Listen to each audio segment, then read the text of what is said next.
পবিত্র মাহে রমজান উপলক্ষে ফরিদপুরের অন্যতম প্রধান বেসরকারি উন্নয়ন সংস্থা ফরিদপুর ডেভেলপমেন্ট এজেন্সি এফডিএ এর উদ্যোগে ইফতার মাহফিল অনুষ্ঠিত হয়েছে। প্রতিনিধি মাহবুব চিস্তি জানান, সোমবার এফডিএ এর প্রধান কার্যালয়ে এই অনুষ্ঠানের আয়োজন করা হয়।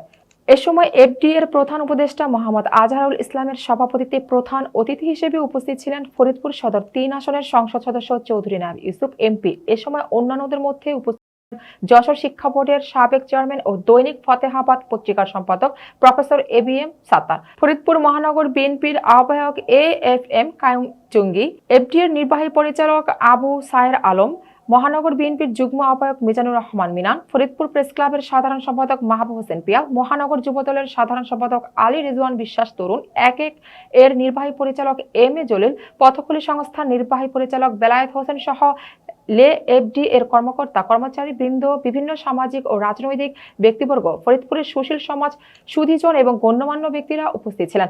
ইফতার মাহফিল পূর্বে দোয়া ও মোনাজাত পরিচালনা করেন বাকিগঞ্জ মাদ্রাসার প্রিন্সিপাল মাওলানা মাহমুদুল হাসান।